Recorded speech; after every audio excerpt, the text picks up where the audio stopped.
Germany के एक छोटे से गांव वुंडरबर्ग में एक पुराना महल था जिसे लोग शापित महल के नाम से जानते थे। यह महल वर्षों से खंडहर में बदल चुका था, लेकिन इसकी कहानियां आज भी गांव में सुनाई देती थीं। कहा जाता था कि महल में एक खूबसूरत राजकुमारी रहती थी जिसका नाम एलिसा था। एलिसा की खूबसूरती की चर्चा दूर दूर तक फैली थी, लेकिन उसकी किस्मत ने उसे दुखी कर दिया। एक रात राजकुमारी ने एक अंधेरे जादूगर से प्यार कर लिया।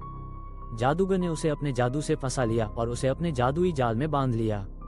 जब राजकुमारी ने जादूगर के जादू से मुक्ति पाने की कोशिश की तो उसने उसे शापित कर दिया। उस रात से एलिसा का आत्मा महल में बंधी रही और हर रात उसकी चीखें सुनाई देती थीं।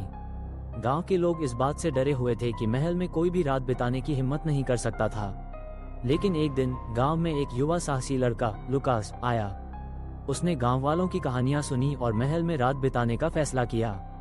लुकास को विश्वास था कि वह राजकुमारी की आत्मा को शांति दिला सकता है। जैसे ही लुकास महल के दरवाजे में दाखिल हुआ, अंधेरे ने उसे घेर लिया। महल के अंदर की दीवारें खंडहर हो चुकी थीं और हर कदम पर उसे एक अजीब सी आवाज सुनाई दी। लुकास ने अपने दिल की धड़कन को काबू में रखते हुए महल के भीतर बढ़ना शुरू किया।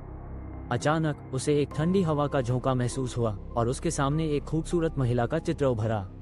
वह एलिसा थी। एलिसा की आंखों में एक दर्द था और उसने लुकास से मदद की गुहार लगाई। लुकास ने उसे बताया कि वह यहाँ उसकी मदद करने आया है। एलिसा ने उसे बताया कि जादूगर का शाप अभी भी उन पर है और केवल सच्चे प्यार की बलिदान से ही वो मुक्त हो सकती है।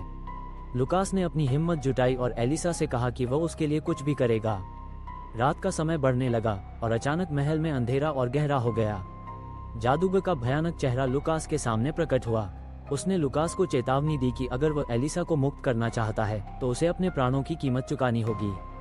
लुकास ने डर को नकारते हुए कहा कि वह एलिसा को बचाने के लिए तैयार है। जादूगर ने अपनी जादुई शक्तियों का प्रयोग किया, लेकिन लुकास ने अपने प्यार की ताकत से उसे चुनौती दी। एक भयंकर लड़ाई के बाद लुकास ने जादूगर को हराया और एलिसा को मुक्त कर दिया। जैसे ही एलिसा की आत्मा को शांति मिली, महल की दीवारें टूटने लगीं और एक उज्जवल प्रकाश ने सब कुछ भर दिया। गांव वालों ने लुकास और एलिसा की कहानी को हमेशा के लिए याद रखा। वुंडरबर्ग का महल अब एक भूतिया जगह नहीं रहा, बल्कि सच्चे प्यार की एक कहानी बन गया। लेकिन जब भी कोई रात को वहां से गुजरता तो कभी कभी उन्हें एलिसा की मधुर आवाज सुनाई देती थी, जो अपने सच्चे प्रेम के लिए आभार व्यक्त कर रही थी।